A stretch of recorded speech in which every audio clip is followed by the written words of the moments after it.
رات کا کھانا کھانے کے فوراً بعد سو جانے سے کھانا ہضم نہیں ہوتا اور ساتھ پیٹ بھی باہر نکل آیا کرتا ہے۔ سر میں موجود جوئیں کو ختم کرنے کے لیے کوشش کرو کہ سر میں ادرک کا رس لگائیں، جوئیں مر جائے گی۔ بادام اور اخروٹ کھانے کے بعد فوراً پانی مت پیا کریں ورنہ گلا خراب ہو جایا کرتا ہے۔ کیلے کے ساتھ پستہ کھانے سے جسم کی ہڈیاں مضبوط ہوتی ہے۔ پانی زیادہ پینا پھیپھڑوں کی نشو و نما کے لیے بہت مفید ہے۔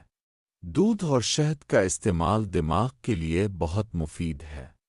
کچی روٹی کھانے سے پیٹ میں بدہضمی ہو جایا کرتی ہے۔ بکری کے دودھ میں 1 چمچ شہد کا ملا کر پیا کریں۔ چہرے کا سانولا رنگ سفید ہو جایا کرتا ہے۔ اگر بیٹھے بیٹھے ہاتھ اور پاؤں سن ہو جایا کرتے ہیں تو بھینس کا دودھ نیم گرم کر کے پیا کریں، بہت مفید ہے۔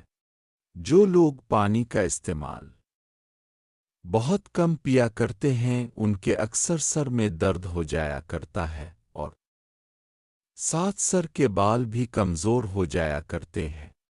زندگی میں کبھی بینائی کمزور نہیں ہوگی، بس بھنے ہوئے چنوں کے ساتھ بادام کھانا شروع کر دیں، بہت مفید ہے۔ چہرے سے دھبوں اور جھریوں کو دور کرنے کے لیے کیلے کے چھلکے پر بیسن لگا کر چہرے پر مسلیں، دھبے اور جھریاں غائب ہو جائیں گی۔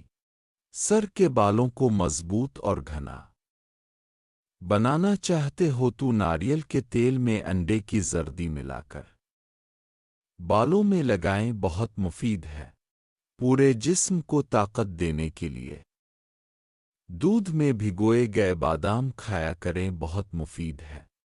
فالج کے مریضوں کو کوشش کریں کہ سیب کا مربع کھلایا کریں کیونکہ اس سے پٹھوں کو طاقت ملے گی۔